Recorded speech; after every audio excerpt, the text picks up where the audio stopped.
وسارعوا إلى مغفرة من ربكم وجنة عرضها السماوات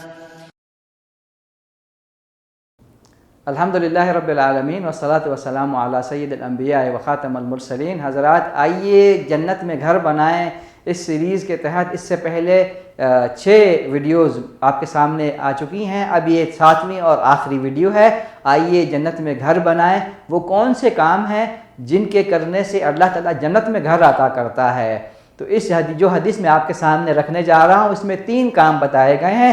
ان 3 کاموں کو کرنے والا، ان میں سے ہر ایک کام کرنے والے کے لیے اللہ تعالیٰ جنت میں گھر عطا کرے گا۔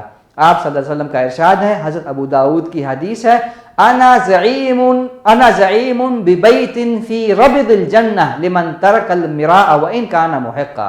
آپ صلی اللہ علیہ وسلم فرماتے ہیں، میں ضمانت دیتا ہوں جنت کے ذرّی مقام پر ایک گھر کی۔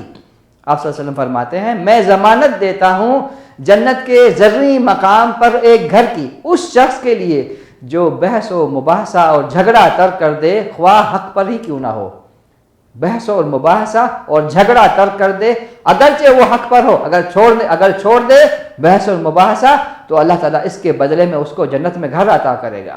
دوسرا کام، وَبِبَيْتٍ فِي وَسَطِ الْجَنَّةِ لِمَنْ تَرَكَ الْكَذِبَ، اور میں ضمانت دیتا ہوں اس شخص کے لیے جنت میں ایک گھر کی جو جھوٹ کو چھوڑ دے، خواہ مذاق میں ہی کیوں نہ ہو۔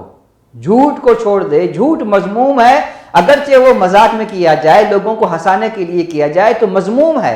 جو آدمی جھوٹ ترک کر دے، خواہ مذاق میں ہی کیوں نہ ہو، اللہ تعالیٰ اس کے لیے جنت میں گھر بنائے گا۔ تیسرا کام، وَبِبَيْتٍ فِي أَعْلَى الْجَنَّةِ لِمَنْ حَسُنَ خُلُقُهُ، جنت کی اونچائی جگہ پہ، جنت کی اونچائی میں ایک گھر کی ضمانت دیتا ہوں اس شخص کے لیے جس کے اخلاق اچھے ہوں۔ جس کے اخلاق اچھے ہوں اس کے لیے جنت کے بالائی حصے میں اللہ تعالیٰ گھر بنائے گا۔ جو آدمی جھوٹ ترک کر دے، جنت کے درمیانی جگہ حصے میں اللہ تعالیٰ اس کے لیے گھر بنائے گا، اور جو جھگڑا اور بحث اور مباحثہ ترک کر دے، اللہ تعالیٰ اس کے لیے جنت کے ذرّی مقام پر گھر بنائے گا۔